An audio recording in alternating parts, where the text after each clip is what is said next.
సంవత్సరం, స్థలం గుంటూరు. నేను మీ అందరికీ తెలిసిన పిరమిడ్ మాస్టర్ డి శివప్రసాద్.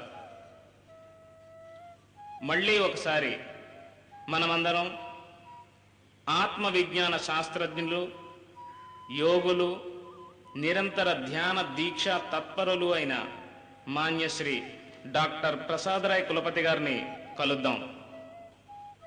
కులపతి గారు గత 2 సంవత్సరాల నుంచి పిరమిడ్ ధ్యానుల ప్రపంచంపై విశేషమైన అపారమైన అభిమానంతో, వాత్సల్యంతో అనేక ప్రాంతాల్లో ఆత్మజ్ఞాన అమృతాన్ని ప్రసాదించారు. మళ్ళీ ఒకసారి పిరమిడ్ ధ్యానుల ప్రపంచానికి ధ్యాన యోగంలోని కొన్ని విశేషాలను తెలియజేయవలసిందిగా ప్రార్థిస్తున్నాను. డాక్టర్ ప్రసాద్ రాయ్ కులపతి గారు.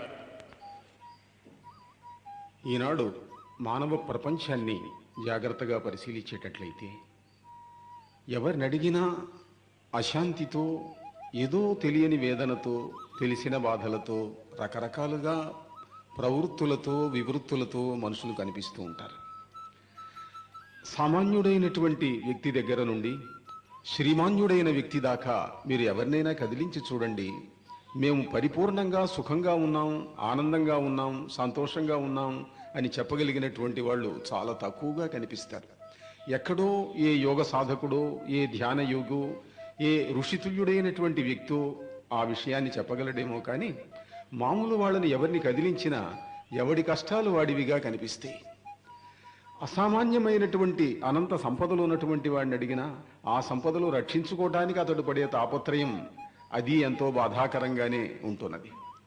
చిన్నవాడి దగ్గర నుండి పెద్దవాడి దాకా ఎవరైనా సరే బాధతోటో దేంతోటో అలమటిస్తూనే ఉన్నారు.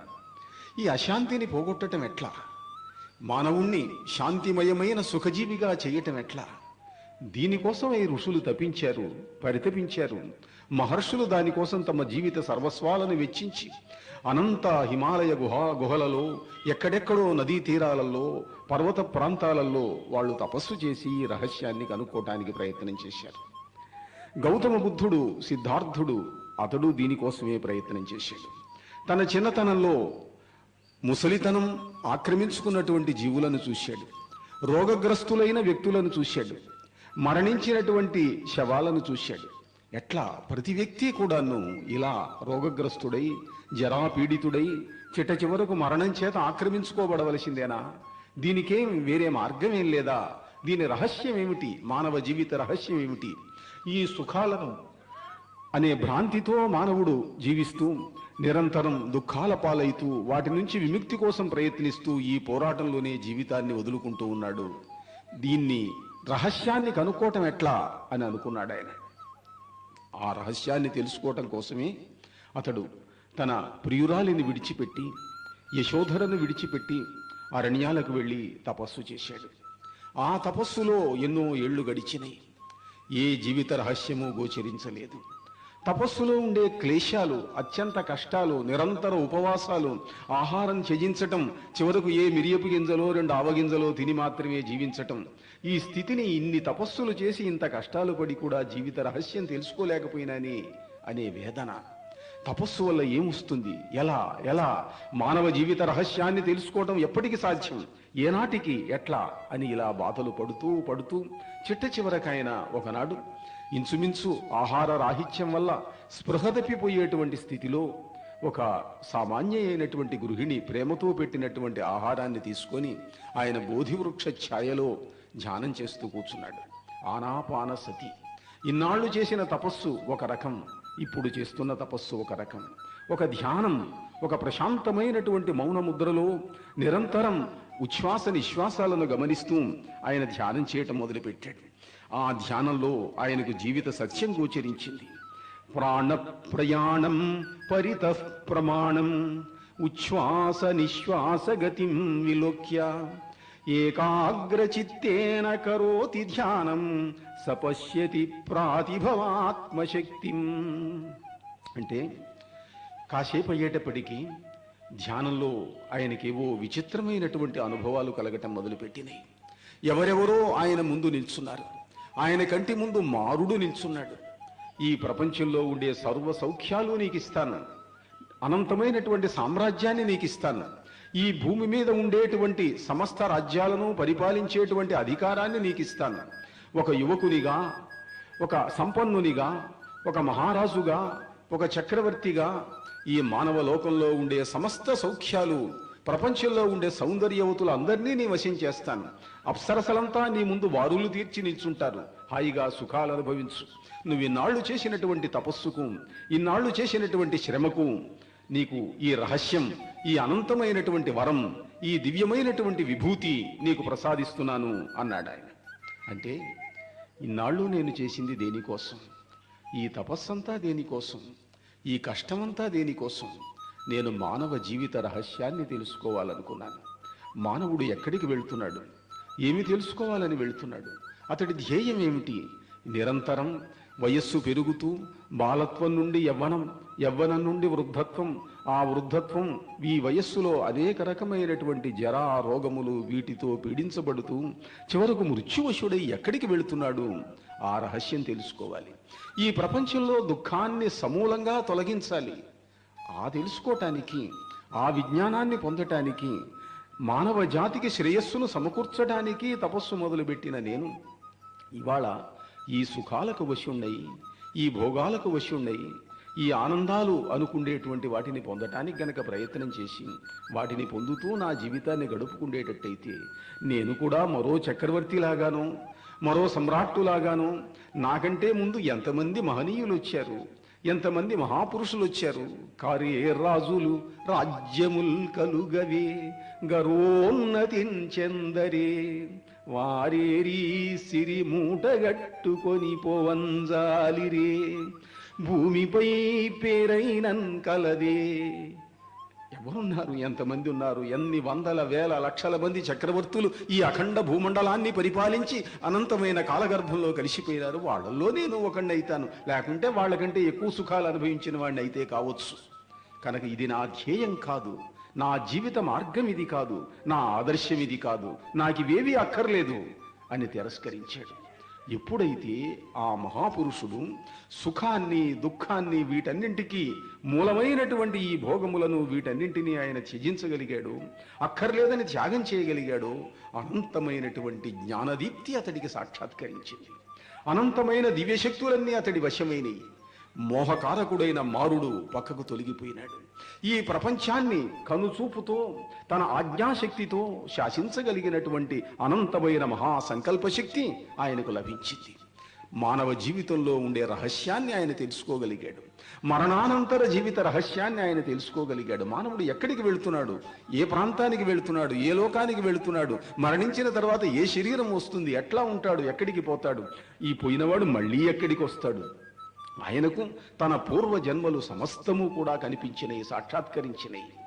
అలానే మనం భగవద్గీతలో కూడా చూస్తాం. శ్రీకృష్ణుడు అర్జునుడితో చెబుతాడు, బహూని మే వ్యతీతాని జన్మాని తవ చార్జున తాన్యహం వేద సర్వాణి నత్వం వేత్త పరంతప. అర్జున, నీకు నాకు ఎన్నో జన్మలు గడిచినాయి, అన్నీ నాకు తెలుసు, నీకేమీ తెలియదు అని అన్నాడు. నిజమే, అదొక అద్భుతమైనటువంటి రహస్యం. నరనారాయణులు పూర్వజన్మలో కృష్ణార్జునులు ఇద్దరూ కూడా, కృష్ణుడు నారాయణుడు, అర్జునుడు నరుడు, ఇద్దరూ సమానమైన తపస్సే చేశారు. ఇద్దరూ సమానమైనటువంటి శక్తి సంపన్నులే, కవలలు, జంట. వాళ్ళిద్దరూ కూడా జన్మ మారేటప్పటికీ నారాయణుడు కృష్ణుడైనాడు, నరుడు అర్జునుడైనాడు. కానీ విచిత్రం చూడండి, నరుడు కేవలం మహావీరుడైన ధానుష్కుడైనాడు. నారాయణుడైనటువంటి కృష్ణుడు ఆయన పరమేశ్వరుడైనాడు, సాక్షాత్ భగవంతుడైనాడు. ఎక్కడ, ఎలా? దీంట్లో వచ్చిన రహస్యం, దీంట్లో విశేషం ఏమిటి అనంటే, కృష్ణునిలో పరమేశ్వరాత్మకమైన నారాయణ శక్తి, వైష్ణవమైన శక్తి కృష్ణునిలో ప్రవేశించింది. నరునిలో ఇంద్రాత్మకమైన శక్తి ప్రవేశించింది.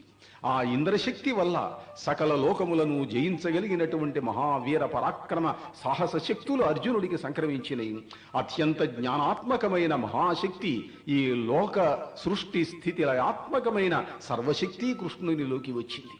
ఇద్దరు జీవులలో ఉండేటువంటి రహస్యం అలా ఉన్నదన్నమాట. అలా ఒక్కొక్క జీవి అనేక జన్మల ప్రయాణం చేస్తూ ఆ ప్రయాణంలో ఎక్కడో ఆ భగవత్ శక్తిని అందుకుంటాడు. ఎక్కడో ఆ ప్రాతిభమైనటువంటి మహత్తర ప్రజ్ఞ ఆ జీవుణ్ణి ఆవహిస్తుంది. అతడికి తెలియకుండానో తెలిసో ఆ దివ్యమైనటువంటి శక్తిని అతడు పొందగలుగుతాడు. బుద్ధుడు కూడా ఎన్నో జన్మ పరంపరలు ఎత్తి ఎన్ని జన్మలో ఎత్తి ఆ బోధిసత్వుని యొక్క ఆ జన్మ పరంపరలను పొంది ఈనాడు బుద్ధత్వాన్ని పొందగలిగాడు. ఆ బోధివృక్ష ఛాయలో అతడు బుద్ధత్వాన్ని పొంది ఆ అనంతమైనటువంటి దివ్యశక్తితో బయలుదేరి మానవలోక శ్రేయస్సు కోసం ఆయన తాను ఏ ధ్యాన యోగం వల్ల, ఏ సాధన వల్ల తాను ఈ అద్భుతాన్ని సాధించాడో, ఈ అపురూపమైనటువంటి దివ్య జ్ఞానాన్ని సాధించాడో, తాను ఒక్కడు ఆనందించి అనుభవించటం మాత్రమే కాదు, తానొక్కడు ఆ దివ్యమైనటువంటి అనుభూతిని పొందటం మాత్రమే కాదు, అది తన తోటి మానవులకు ప్రసాదించాలి. మానవులకు దుఃఖాన్ని పోగొట్టాలి. నిరంతర శోకమగ్నులై, నిరంతర దుఃఖమగ్నులై బాధితులైనటువంటి మానవులు, వ్యధితులైన మానవులు, పీడితులైనటువంటి నరులు, వీళ్ళందరిలో కూడా ఆ దివ్యమైనటువంటి కాంతి లహరికలను ప్రసారం చెయ్యాలి. ఆ దివ్యమైనటువంటి శక్తిని మానవజాతికి అందించాలన్న ధ్యేయంతో ఆ మహాపురుషుడు బయలుదేరి మానవ జాతి దుఃఖానికి కారకమైనటువంటి విశేషాలన్నింటినీ బోధించాడు. ఆ దుఃఖాన్ని నుండి విముక్తి కావటం ఎట్లనో ఆయన బోధించాడు. అయితే ఈ బోధించేటప్పుడు ఎవరూ నమ్మరంత తొందరగా. బోధించేవాళ్ళు ఈ దేశంలో చాలామంది ఉన్నారు, ఉపన్యాసాలు చెప్పేవాళ్ళు ఎంతోమంది ఉన్నారు. కానీ ఉపన్యాసం చెప్పినంత మాత్రాన, ప్రసంగం చేసినంత మాత్రాన, మాటలు చెప్పినంత మాత్రాన అవి ప్రభావాన్ని చూపించలేవు. ఒక వ్యక్తి మాట అవతలి వ్యక్తి మీద ప్రభావాన్ని చూపించాలి. కొన్ని వందల మంది మీద ప్రభావం చూపించాలి, కొన్ని వేల మంది మీద ప్రభావం చూపించాలి అని అంటే ఆ వ్యక్తి వెనకాల తపశ్శక్తి ఉండాలి. తపశ్శక్తి ఉంటే ఆ తపశ్శక్తి ప్రేరితుడైనటువంటి మానవుడి యొక్క వాక్కులో మహా అద్భుతమైనటువంటి దివ్య శక్తి అవతల వాడిని ప్రభావితం చేస్తుంది. అతడిలో నుండి ప్రసరిస్తున్నటువంటి దివ్య కాంతి తరంగములు అవతలి వ్యక్తి మీద ఒక అయస్కాంతంలాగా పనిచేసి అతడి మనస్సు మీద ప్రభావం చూపించి ఆ వ్యక్తి ఇతడిని గ్రహించేటట్టుగా చేస్తాయి. ఏ వ్యక్తి తాను చెప్పేదాన్ని ఆచరిస్తాడో, తాను చెప్పేది తాను జీవితంలో ఆచరించి శక్తిమంతుడైనాడో అతడు చెప్పేవి మాత్రమే ప్రపంచం గ్రహిస్తుంది. కానీ మిగిలిన వాళ్ళు అవే మాటలు చెప్పినా గ్రహించదు. ఇక్కడ చిన్న ఉదాహరణ తీసుకోవచ్చు మనం. సుప్రసిద్ధమైనటువంటి ఉదాహరణ, రామకృష్ణ పరమహంస దగ్గరికి ఒక ఆవిడ వచ్చింది. తన పిల్లవాడిని తీసుకొని ఆయన దగ్గరికి వచ్చింది. మావాడు ఎంత చెప్పినా వినటం లేదండి, వీడు బాగా మధుర పదార్థాలు స్వీట్లు తింటాడు, వాడు ఎంత చెప్పినా వద్దురా, బాగుండదురా, ఆరోగ్యం చెడిపోతుందిరా అని అంటే వాడు వినటం లేదండి, మీరు పెద్దవాళ్ళు, మీరు చెబితే వింటాడు అని నాకు నమ్మకం కలిగింది, మీరు ఒకసారి చెప్పండి అన్నది ఆవిడ. అంటే అమ్మా ఒక 10 రోజుల తర్వాత రా, అప్పుడు చూద్దాము అన్నాడు. ఇదేమిటి అని ఒక మాట చెప్పడానికి 10 రోజుల తర్వాత రమ్మంటాడు అని అనుకొని ఆవిడ సరే పోనీలే పెద్ద ఆయన చెప్పాడు అని అనుకొని 10 రోజుల తర్వాత వచ్చింది. వస్తే మళ్ళీ ఇంకో 10 రోజుల తర్వాత రా అన్నాడు. ఇదేమిటా అని అనుకొని మళ్ళీ అట్టనే 10 రోజుల తర్వాత పిల్లవాడిని తీసుకొని వచ్చింది. వస్తే అప్పుడు ఆయన, నాన్న స్వీట్లు తినవాకు, తింటే ఆరోగ్యం చెడిపోతుంది, మానేసి అన్నాడు. సరేనండి మానేస్తాను అన్నాడు. వాడు మానేశాడు. అనేస్తే అప్పుడు ఆవిడ అడిగింది పరమహంసను, స్వామి ఈ ఒక్క మాట చెప్పడానికి ఇన్నిసార్లు ఎందుకు తిప్పారు అని అడిగింది ఆవిడ. అడిగితే అన్నాడు, అమ్మా ఏది నేను చేస్తానో అదే చెప్తాను, ఏది చెయ్యలేనో అది చెప్పను. నాకు స్వీట్లు అంటే చాలా ఇష్టం, మరి మీ వాడికి మానేయమని చెప్పాలి అని అంటే నేను తినేవాడిని నేను ఎట్లా చెప్పేదమ్మా, అందుకని మీ వాడికి చెప్పటం కోసం నేను 10 రోజులు మానేశాను. కానీ బుద్ధి పుట్టింది చాపల్యం వల్ల మళ్ళీ 10వ రోజు ఒక స్వీట్ తిన్నాను, అందుకని మీరు మరి రెండోసారి వచ్చినప్పుడు చెప్పలేకపోయినాను. మళ్ళీ 10 రోజులు కష్టపడి సాధన చేసి ఒక్క స్వీట్ కూడా తినకుండా ఇంకా తినకుండా ఉండగలిగినటువంటి నిగ్రహాన్ని నేను సాధించానన్న నమ్మకం నాకు కలిగిన తర్వాత నేను మీ వాడికి చెప్పాను. ఇప్పుడు నేను చెబితే వింటాడు వాడు. ఎందుకల్లా నేను నిగ్రహాన్ని పొందాను గనక, నన్ను నేను నిగ్రహించుకున్నాను గనక, ఏది నేను చెప్తానో అది ఆచరించి చూపించుకున్న తర్వాత ఆ విశ్వాసం నాకు కలిగిన తర్వాత నాకు చెప్పగలిగినటువంటి ధైర్యం వస్తుంది, స్థైర్యం వస్తుంది, నమ్మకం వస్తుంది అని అన్నాడు. అంటే ఒక వ్యక్తి ఏదైనా మాట చెబితే ఆ మాట తాను ఆచరించేవాడు కావాలి. తాను నిజంగా ముందు చేసి ఆచరించి అతడు చెప్పేటట్టయితే అతడు చెప్పిన దాన్ని ప్రపంచం వింటుంది. ఒక గాంధీ మహాత్ముడు చెబితే వేల లక్షల కోట్ల మంది ప్రజలు విన్నారు. మరి ఒక బుద్ధ భగవానుడు చెప్తే మరి లక్షల మంది విన్నారు. ఎందువల్ల? వాళ్ళ వెనకాల ఒక తపశ్శక్తి ఉన్నది గనక. వాళ్ళు అనంతమైనటువంటి దివ్యశక్తిని ఒక ప్రవాహికలలాగా, వాహికలలాగా తమలో ఆ దివ్యశక్తిని ఆకర్షించుకున్నటువంటి వ్యక్తులు గనుక వాళ్ళు ఏమి చెప్తారో అది చేసి దాన్ని సాధించి ముందు దాని యొక్క ప్రభావం తమలో పెట్టుకొని మాట్లాడుతున్నటువంటి వ్యక్తులు కాబట్టి ఆ విధంగా బుద్ధ భగవానుడు మరి ఆ అనంతమైనటువంటి తపస్సు చేసి ఆ తపఃప్రభావంతో ఆయన జీవితంలోకి, సమాజ జీవితంలోకి ప్రవేశించాడు. ఆయన ప్రవేశించి ఆయన అలా ప్రయాణం చేస్తూ ఉన్నాడు. ప్రయాణం చేస్తుంటే జీవితంలో రకరకాలైనటువంటి పరీక్షలు వస్తాయి, జీవితంలో చిత్రమైనటువంటి అనుభవాలు కలుగుతాయి. ఆయన హింసను చూశాడు, మానవుల హింసను చూశాడు, జంతువుల హింసను చూశాడు.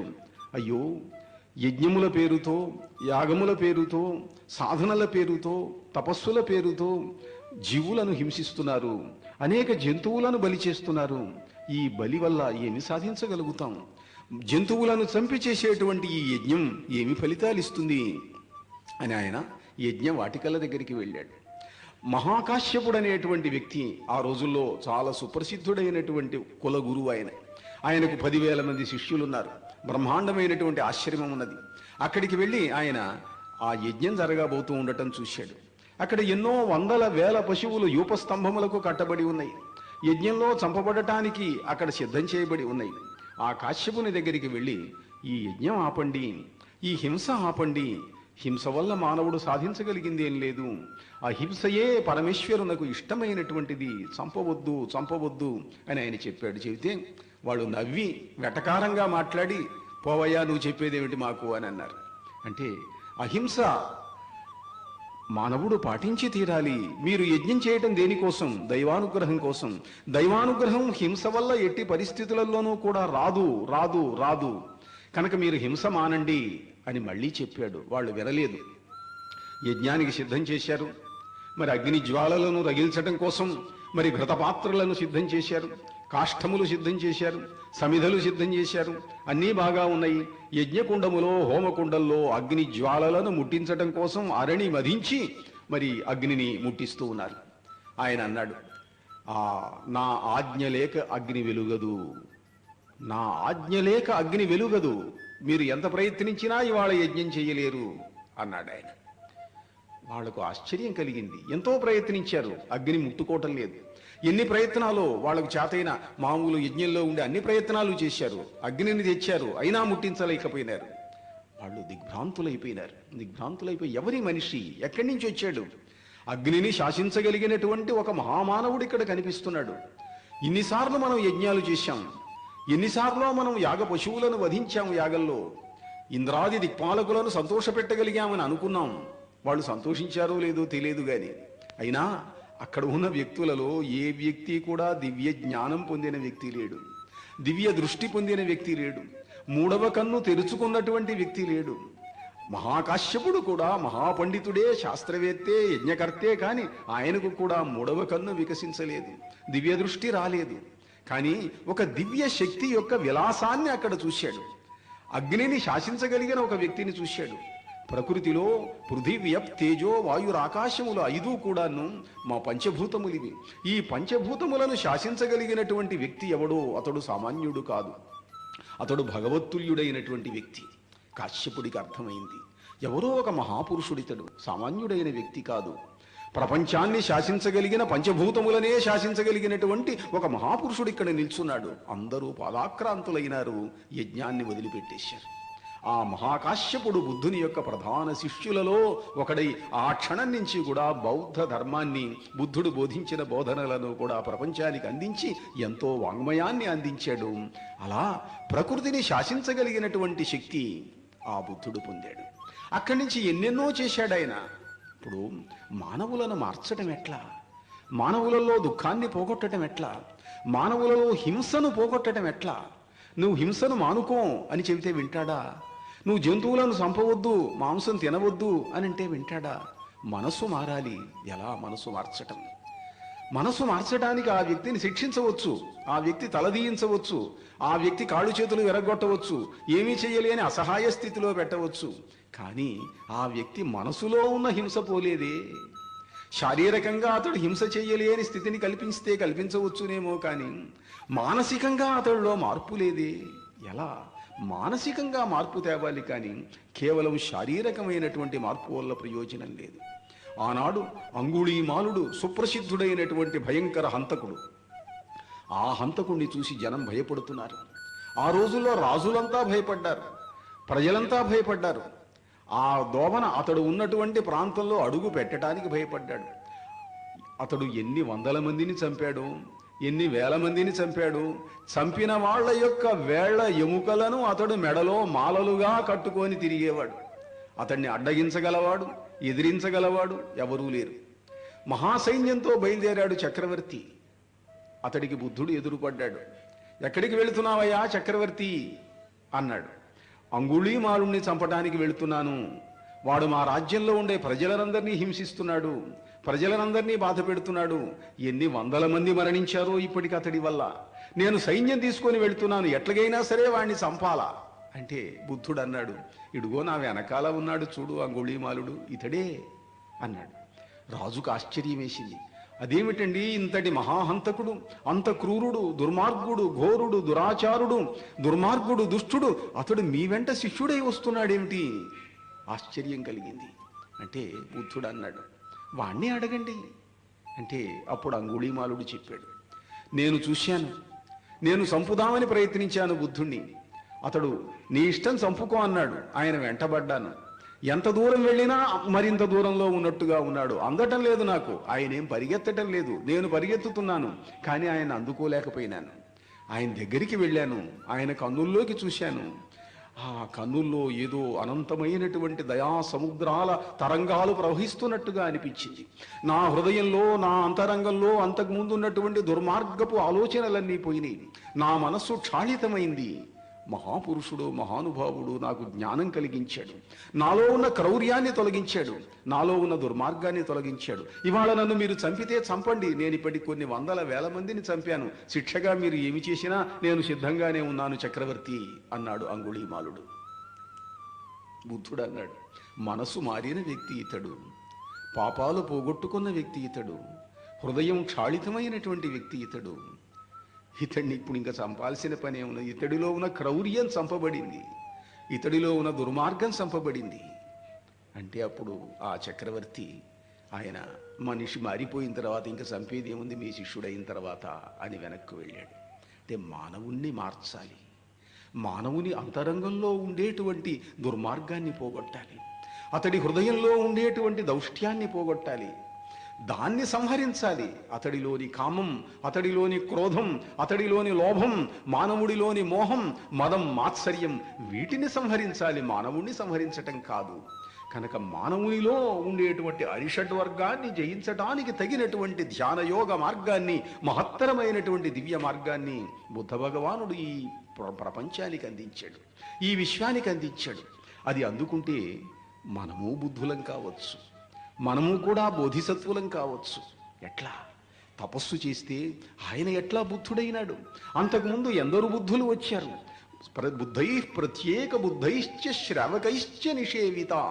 ఏ మార్గమైతే బుద్ధుల చేత, ప్రత్యేక బుద్ధుల చేత, అనంత యుగయుగములలో వస్తున్నటువంటి బోధిసత్వుల చేత ఆరాధించబడిందో ఆ ధ్యానయోగ మార్గం, ఆ దివ్యమైనటువంటి మార్గం, ఆ మార్గంలో సాధన చేస్తే, ప్రయాణం చేస్తే మనం కూడా బుద్ధులం కావచ్చు. కరుణ కవి అంటాడిట్లా, ప్రతి వ్యక్తి బుద్ధుడు కావాలి, ప్రతి వ్యక్తి బోధిసత్వుడు కావాలి. బుద్ధుడవై సుషుప్తుల ప్రబుద్ధుల శేయుము శాంతి సత్య ధర్మోద్ధరణార్థమై బ్రతుకు నొగ్గుము మానవ సంఘ సేవయే సిద్ధికి త్రోవా వత్సలత చిందెడి ప్రేమ సుధాస్రవంతులన్ శుద్ధమునర్పు ముజ్జివెల యశోధరా జర్జరిత ప్రపంచమున్. నిద్రపోతున్న వాళ్లను మేల్కొల్పు, మాయామోహితులైనటువంటి సమాజ సామాన్య జీవులను మేల్కొల్పు. ఈ మహి స్వర్గఖండమునరింపుము ఘోర హలాహలము దివ్యామృతమాచరింపుము.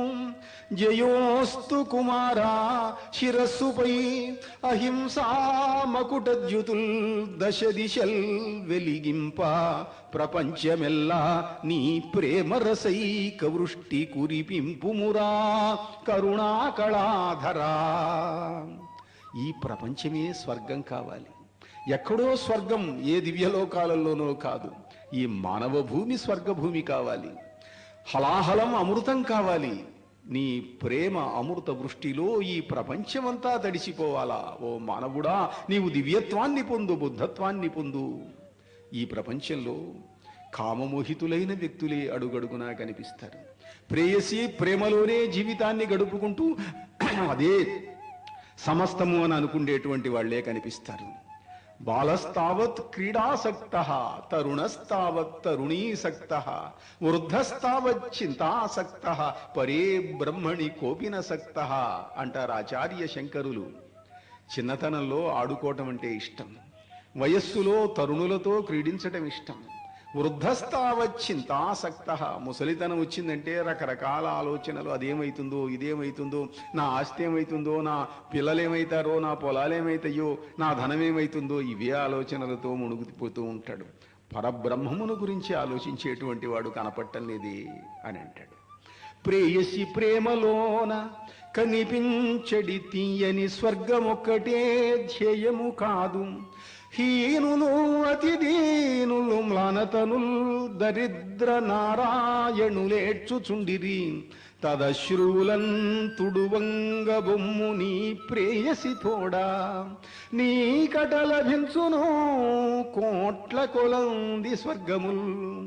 ఎప్పుడైతే నీవు వ్యష్టిలో నుంచి సమష్టిలోకి ప్రవేశించావో, వైయక్తికమైన సుఖానుభూతి నుండి సామాజికమైనటువంటి దివ్యానుభూతిని పొందటానికి ప్రయత్నం చేస్తావో, ఎప్పుడైతే నీ సుఖాలు వదులుకొని త్యాగేనైకేన అమృతత్వ మానశు, త్యాగము చేత అమృతత్వం పొందాలి అని ఉపనిషత్తులు ఏవైతే చెప్పినయో ఆ మార్గంలోకి ప్రవేశిస్తావో, అప్పుడు నీవు అమృతపుత్రుడివైతావు, అప్పుడు నీవు సిద్ధార్థుడివైతావు, అప్పుడు నువ్వు బుద్ధుడివైతావు, అప్పుడు నీవు మహర్షివైతావు, బ్రహ్మర్షివైతావు. కామ క్రోధ లోభ మోహ మదమాత్సర్యములకు అతీతమైనటువంటి స్థితి నీకు వస్తుంది.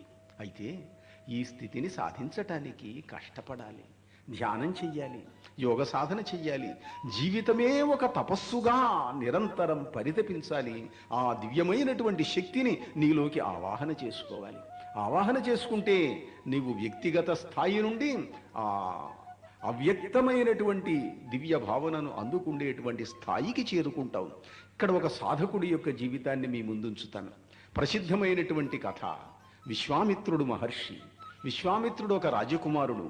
జీవితంలో అతడు వశిష్ఠుని వల్ల కష్టపడ్డాను అని అనుకున్నాడు.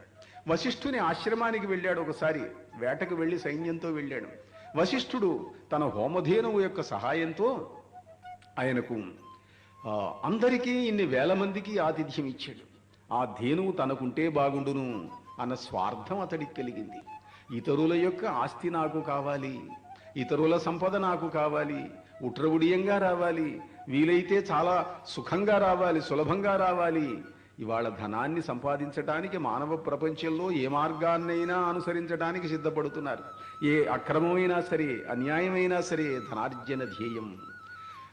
విశ్వామిత్రుడు కూడా అట్లానే అనుకున్నాడు. తనది కాని వస్తువు తనకు కావాలి అని అనుకున్నాడు. ధేనువుని అడిగాడు, వశిష్ఠుడు ఇవ్వలేదు. బలవంతంగా ఆక్రమించుకోవడానికి ప్రయత్నించాడు. ఆ ధేనువులో నుండి సృష్టించబడినటువంటి సైన్యం వల్ల తన సైన్యమంతా నశించింది. దివ్యమైన ఋషి శక్తి ముందు తన శక్తి అల్పమైంది అని గ్రహించాడు. ఎట్లా తాను కూడా వశిష్ఠుడంతవాడు కావాలి. కావాలా? ఎలా? కానీ ధ్యేయం మంచిదే, కానీ ఆ ధ్యేయం అనుసరించడానికి కావలసిన సాధనం ఎట్లా? యద్దుష్కరం యద్దురాపం యద్దుర్గం యచ్చదుస్తరం తత్సర్వం తపసా సాధ్యం తపోహి దురతిక్రమం. ఏది మానవ ప్రయత్నం వల్ల, పురుష ప్రయత్నం వల్ల, లౌకికమైనటువంటి ప్రయత్నం వల్ల సాధ్యం కాదు, దాన్ని తపస్సు వల్ల సాధించాలి. విశ్వామిత్రుడు తపస్సు చేద్దాము అని అనుకున్నాడు, కూర్చున్నాడు. గాయత్రి విద్య అతడికి సాక్షాత్కరించింది.